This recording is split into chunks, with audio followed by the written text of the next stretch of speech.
नमस्कार, आप देख रहे हैं आइमा मीडिया न्यूज और मैं हूं आपके साथ शुभांगी। डालते हैं एक नजर अब तक की सुर्खियों पर। हाजी सबू सिद्दीक ने अपनी शुगर फैक्ट्री पूरी तरह से बंद कर दी। ये फैक्ट्री इतनी बड़ी थी कि इसके जरिए बनाई गई शुगर पूरे इंग्लैंड में इस्तेमाल की जाती थी। बहुत कम लोग जानते हैं कि बाटा कंपनी भी मुसलमानों की थी, जिसे असहयोग आंदोलन के दौरान एक अंग्रेज ने खरीद लिया था। आपको ये जानकर शायद हैरानी हो कि भगत सिंह का केस लड़ने वाला शख्स भी एक मुसलमान था।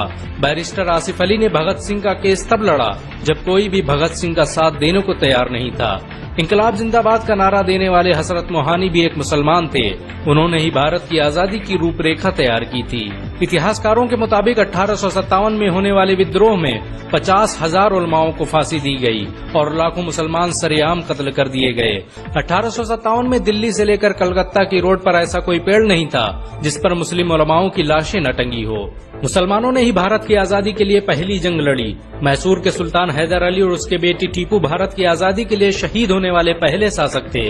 मशहूर क्रांतिकारी अशफाकुल्लाह खान सबसे कम उम्र में फांसी पाने वाले भारत के पहले व्यक्ति थे। बहुत कम लोग जानते हैं कि जय हिंद का नारा एक मुसलमान आबिद हसन सफानी ने दिया था। ये नारा आज भी भारतीय सेना और शासकीय प्रणाली में सम्मान स्वरूप इस्तेमाल किया जाता है। तिरंगे का निर्माण करने वाली सुरैया तैयब जी भी एक मुसलमान थी। उन्होंने ही भारत के राष्ट्रीय ध्वज को वर्तमान रूप दिया था।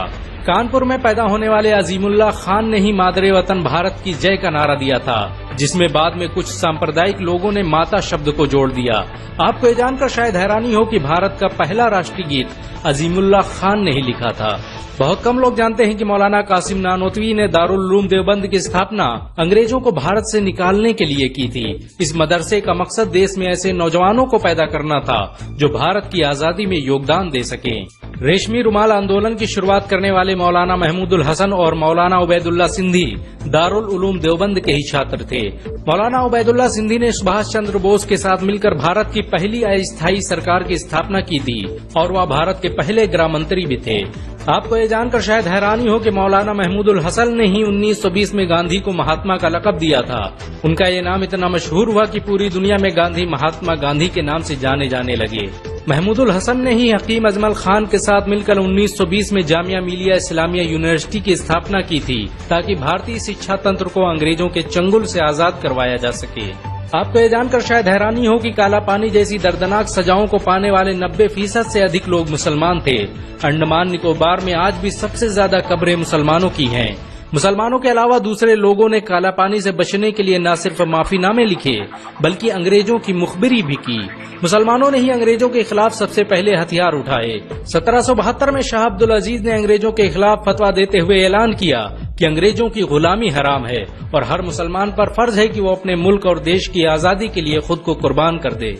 1857 में होने वाले विद्रोह की प्लानिंग एक मुसलमान मौलवी अहमदुल्ला शाह ने की थी। वो भारत के अकेले इंसान थे जिन पर अंग्रेजों ने 50,000 रुपए का इनाम रखा था।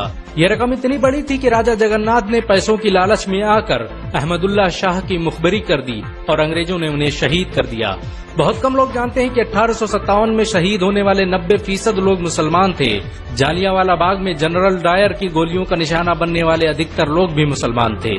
भारत की आजादी का नेतृत्व करने वाले संगठन इंडियन नेशनल कांग्रेस के 9 से अधिक प्रेसिडेंट मुसलमान रहे।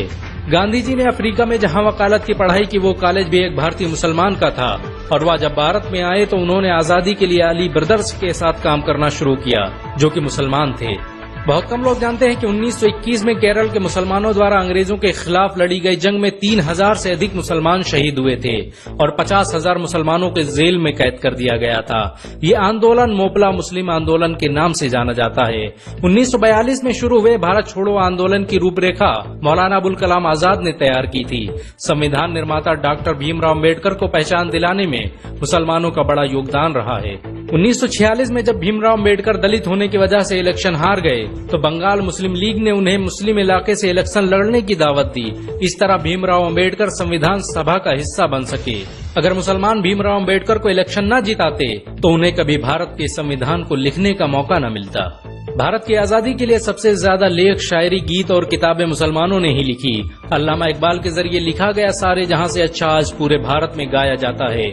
आपको ये जानकर शायद हैरानी होगी कि देश के लिए शहीद होने वाला पहला पत्रकार मौलाना मीर बाकर एक मुसलमान था। भारत की आजादी के लिए मुस्लिम राजाओं और महाराजाओं ने अपने खजाने खोल दिए। कोलकाता के हाजी उस्मान सईद ने अपना सब कुछ भारत की आजादी के लिए कुर्बान कर दिया। हाजी उस्मान की अमीरी का अंदाजा इसी बात से लगाया जा सकता है कि 1920 तक कोलकाता में बनने वाला हर स्कूल और हर बड़ी बिल्डिंग उन्हीं की थी। कोलकाता के पहले सुपर स्टोर कैश बाजार की बुनियाद हाजी सईद ने ही रखी थी, लेकिन बाद में उन्होंने अपनी सारी दौलत देश को दान कर दी और खुद एक किराए के घर में रहने लगे। अमीर हमजा और अब्दुल हबीब यूसुफ मरफानी जैसे मुसलमानों ने अपनी अरबों रुपये की संपत्ति देश की आजादी के लिए कुर्बान कर दी। सुभाष चंद्र बोस द्वारा अफगानिस्तान में स्थापित की गई सरकार में 9 में से 5 मंत्री मुसलमान थे। भारत की आजादी के लिए देश भर में मौजूद मस्जिदों को किलों की तरह इस्तेमाल किया गया।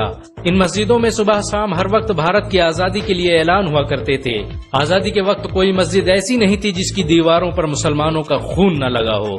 इन सब के अलावा ऐसे करोड़ों मुसलमान हैं जिन्होंने भारत की आजादी और उसकी अस्मिता के लिए अपना सब कुछ कुर्बान कर दिया। सच तो ये है कि भारत की आजादी मुसलमानों के बगैर मुमकिन न थी। भारत आज भी आजादी के लिए मुसलमानों का एहसानमंद है। नई सुर्खियों के साथ, तब तक के लिए बने रहें आईमा मीडिया न्यूज पर।